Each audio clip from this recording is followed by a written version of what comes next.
Imaginar recuperar de golpe, no sé, 500 horas de vida este mismo año simplemente cambiando una sola palabra en el vocabulario habitual. Suena un poco al típico eslogan exagerado de productividad, las cosas como son. Totalmente. O sea, puede sonar a magia, pero, a ver, esa es exactamente la premisa que ha rescatado del colapso a infinidad de creadores y emprendedores. Ujú. Tradicionalmente, cuando hay que construir algo grande, digamos una casa desde cero, la sociedad entrega una caja de herramientas, un manual de instrucciones de 1000 páginas, y el mensaje es súper claro. Buena suerte, empieza a leer y aprende a utilizar cada clavo. Exacto.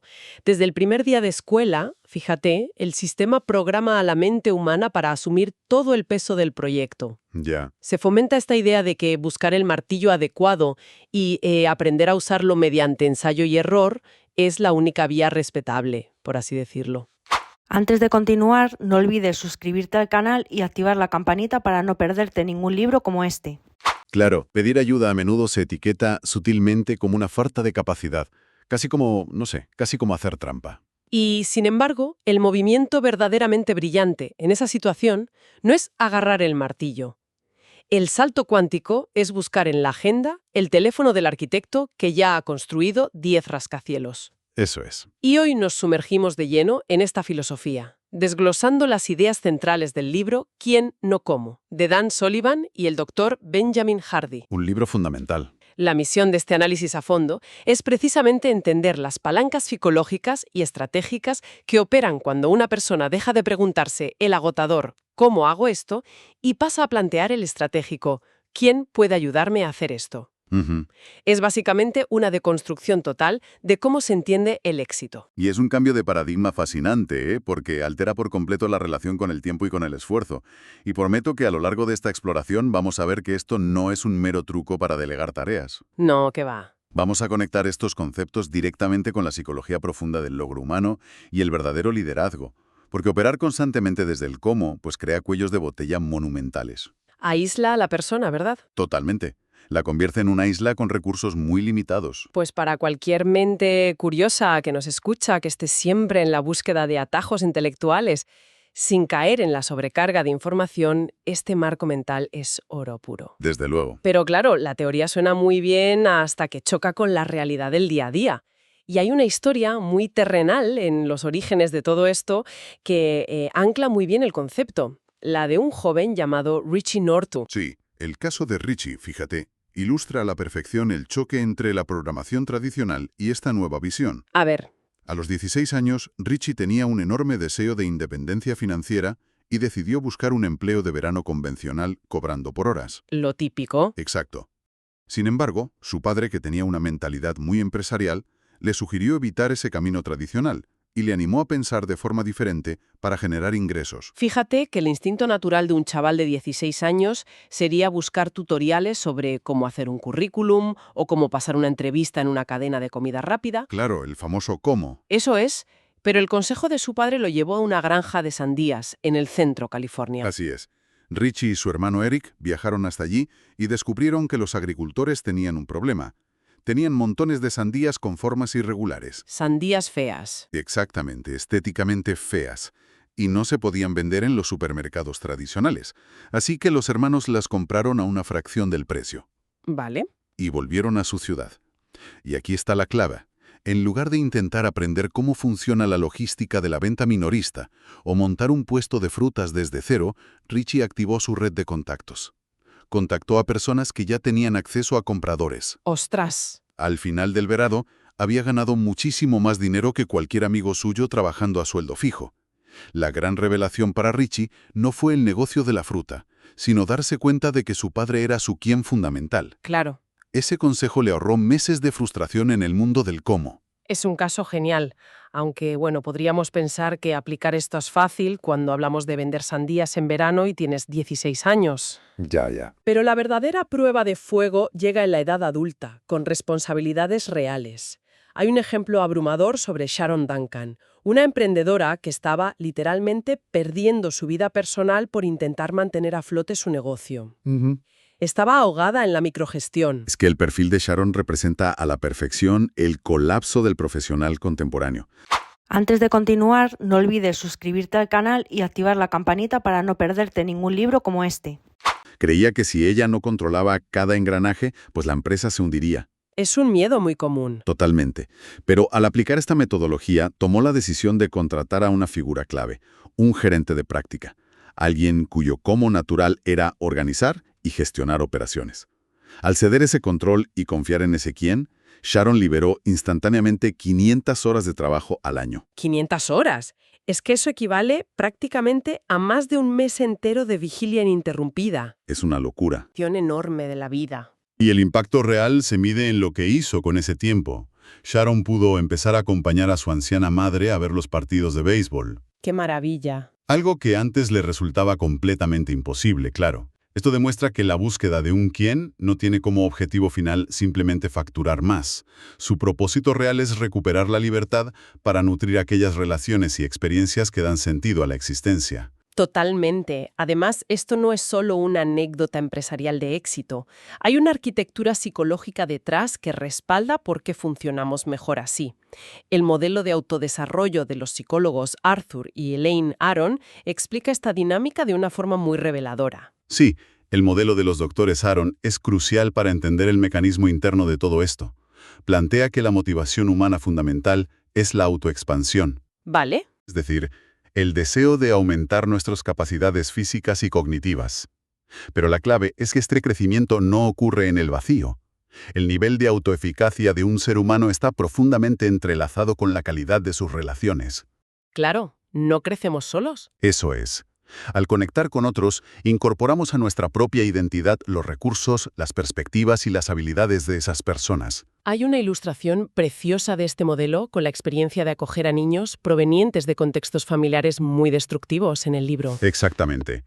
Cuando un entorno es inestable, el cerebro opera en modo de supervivencia.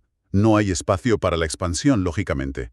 Pero cuando estos niños fueron acogidos en un hogar seguro, los padres de acogida se convirtieron en un quién transformador. ¡Qué potente! Al proveer seguridad emocional y recursos estructurados, alteraron la línea base neurológica de esos niños, les permitieron dejar de preocuparse por la mera supervivencia y empezar a proyectar metas, a expandir su potencial. La colaboración profunda cambia la estructura misma de lo que creemos que es posible lograr. Vale, analicemos esto. Es como si una persona intentara construir una casa entera sola, viendo tutoriales de fontanería y electricidad en YouTube hasta la madrugada, cuando en realidad el movimiento inteligente es simplemente contratar un buen arquitecto. Tal cual, Al intentar ser el cómo, nos convertimos en el cuello de botella de nuestro propio éxito. Esa metáfora da en el clavo, la verdad. El cómo es en esencia una trampa diseñada por el ego.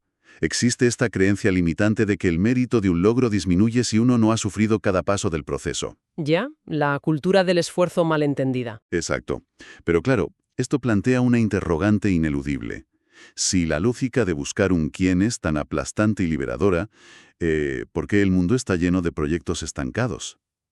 Aquí es donde la cosa se complica, porque si la teoría es tan evidente, pues cuesta entender la resistencia natural a aplicarla sistemáticamente. La respuesta reside en un fenómeno psicológico muy mal interpretado: la procrastinación. Para ponerlo en perspectiva, las estadísticas indican que entre el 85 y el 95% de los estudiantes universitarios sufren de procrastinación crónica. Madre mía, casi todos. Prácticamente. Y es un patrón que genera ansiedad severa, parálisis y depresión. Sin embargo, hay una paradoja brillante en todo esto. La procrastinación, vista a través del prisma adecuado, no es un simple defecto de carácter. Es una forma muy profunda de sabiduría. Aquí es donde se pone realmente interesante, pero espera un momento. Seamos críticos por un segundo. ¿No es la procrastinación la inmensa mayoría de las veces simple y llana pereza? A ver, Llamarla sabiduría suena a la excusa perfecta para quedarse en el sofá sin hacer nada, ¿no? es la objeción más común y tiene todo el sentido del mundo. Pero el matiz está en cómo se responde a ese estado de inacción. La pereza es desinterés total. Vale. La procrastinación, en cambio, suele venir acompañada de un fuerte sentimiento de culpa, porque el interés y la ambición siguen ahí.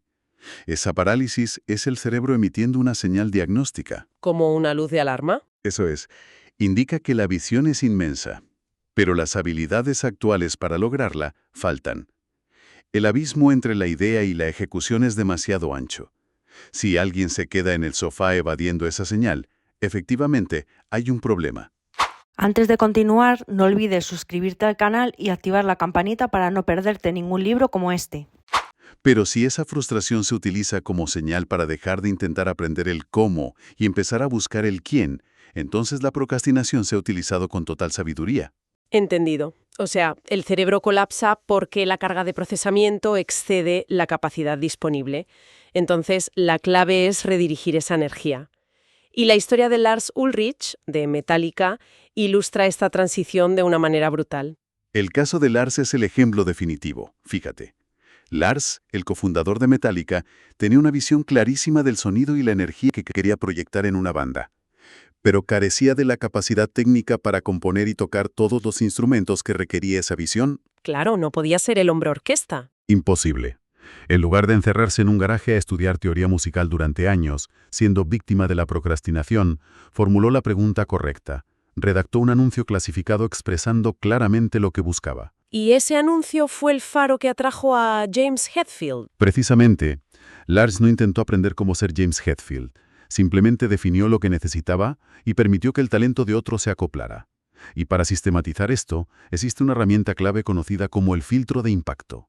Hablemos del filtro de impacto, porque es el puente entre tener una idea en la cabeza y conseguir que otra persona la ejecute. ¿Cómo funciona exactamente esta herramienta? Es un documento de una sola página, pero muy exigente. Obliga a definir el proyecto, su propósito, los peores resultados posibles si fracasa, los mejores resultados si triunfa, y los criterios innegociables de éxito para atraer al quién correcto. O sea, muy detallado. Sí, pero el error común es pensar que este documento es un manual de instrucciones. No lo es. Es un faro. Al definir con precisión el destino, los profesionales que sí poseen el cómo ven el filtro de impacto y se sienten empoderados para trazar el camino por sí mismos. Es como redactar el pliego de condiciones perfecto para atraer al talento adecuado. Ahora bien, una vez que se tiene la herramienta, se debe demostrar cómo esto funciona bajo presión extrema en el mundo real, Claro. cruzando desde decisiones corporativas millonarias hasta la vida diaria. Y el caso de Paul Hayes, de IBCC Industries, es espectacular en este sentido. La historia de Paul Hayes es una verdadera masterclass sobre agilidad bajo fuego real. Su empresa tenía manufactura en China, y a raíz de los aranceles al acero y aluminio impuestos por Trump, los costes logísticos se dispararon. El negocio se volvió inviable de la noche a la mañana. Un problema gravísimo. De supervivencia. Y la opción más lógica era reubicar la manufactura a India. Y aquí el instinto normal habría sido preguntar, ¿cómo fabricar en India? Lo cual habría supuesto meses de parálisis. Pero Hayes preguntó, ¿quién puede ayudarme? Y ahí cambió todo. Totalmente. Esto desencadenó una cadena de quiénes. Un asistente lo puso en contacto con el cónsul de India. El cónsul lo conectó con un experto industrial, y este atrajo a un líder retirado para el acero que conocía a los proveedores. Un efecto dominó perfecto. El líder solo empujó la primera ficha. El resultado, fíjate, operación montada en 5 meses y $20 millones en ingresos. Esto demuestra que delegar no implica pérdida de control, implica aceleración estratégica. Y lo verdaderamente revelador es que esta misma física aplica en la vida diaria. Casos como los de Dean Jackson o Jacob Monti son el reflejo perfecto. Sí. Dean contrató a una limpiadora y a un equipo de operaciones para ganar libertad. Y Jacob, que es abogado, contrató a un chofer. Y esto eliminó el estrés del tráfico y mejoró sus reuniones. Detrás de estas contrataciones hay una gestión de la energía cognitiva.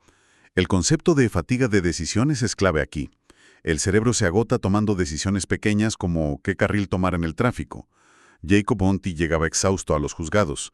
Al delegar ese trayecto a un chofer, transformó esas horas de estrés en ventaja cognitiva. Y esto introduce una diferencia fundamental entre problemas técnicos y problemas adaptativos, ¿verdad? Exacto.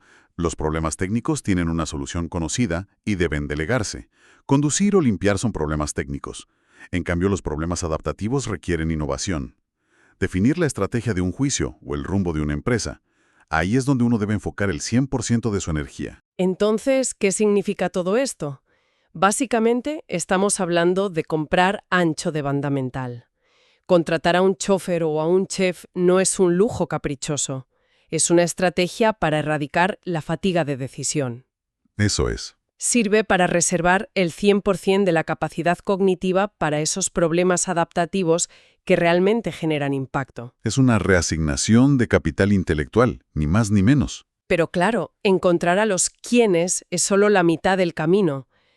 Antes de continuar, no olvides suscribirte al canal y activar la campanita para no perderte ningún libro como este. ¿Qué pasa cuando ya forman parte del equipo? Porque si se les intenta decir cómo hacer su trabajo, el sistema colapsa.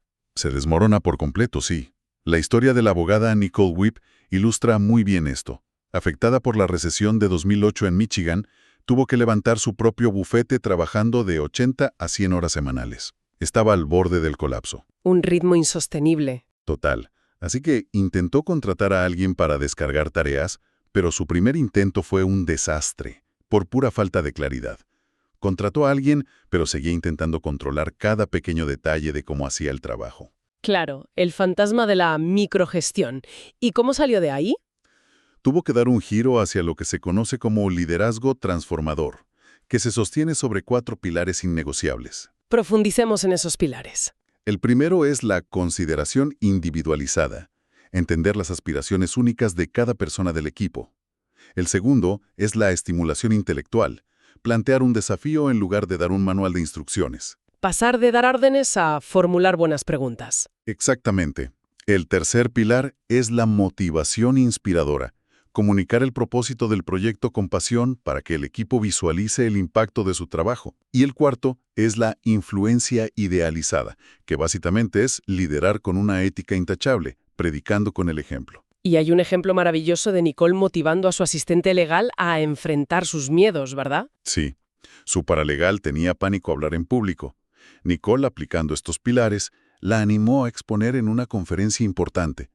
Le dio la visión clara del resultado esperado, pero le dio total autonomía sobre el cómo prepararse. El resultado fue que la paralegal brilló y su autoconfianza se disparó. Esa anécdota encapsula lo que Dan Sullivan define como la regla de oro de todo esto. De oro es que el compromiso debe enfocarse estrictamente en los resultados, no en los procesos. Se otorga autonomía absoluta sobre el cómo, pero se exige una claridad milimétrica en el qué. Pero, a ver, dar autonomía total suena fantástico en el papel, pero da muchísimo vértigo. Si le damos total libertad a un quién sin supervisar sus pasos, ¿no corremos el riesgo de que todo descarrile antes de darnos cuenta? Es el gran miedo. Pero para eso está el filtro de impacto que comentamos antes. Esa herramienta, junto con una cultura de responsabilidad mutua, es la red de seguridad que permite soltar el control sin perder el rumbo. Significa liderar fijando la mirada en el horizonte, no mirando con lupa el volante del otro. Qué buena imagen. Liderar fijando la mirada en el horizonte. Y con esto llegamos al final de nuestra exploración.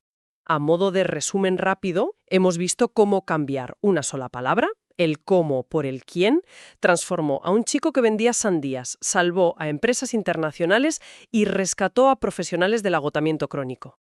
Hemos visto que esto aplica a todos los niveles, desde luego. Totalmente. Y para el aprendizaje continuo de cualquier persona que nos escuche, aplicar esta mentalidad evita la trampa de querer aprender a hacer absolutamente todo, permitiendo avanzar mucho más rápido en cualquier proyecto.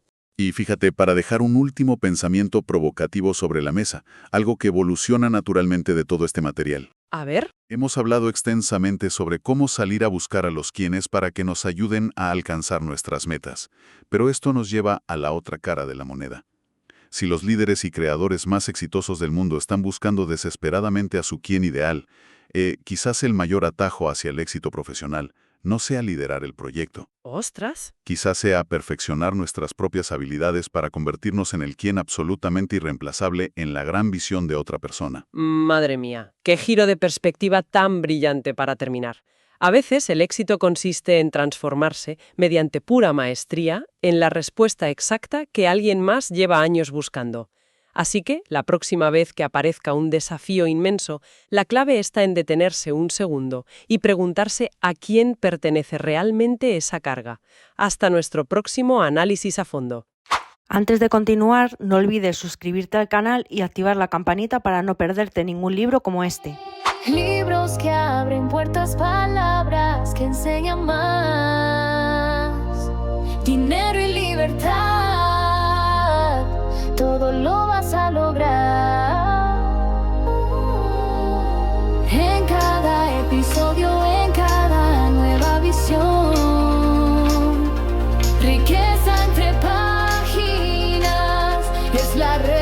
revolución.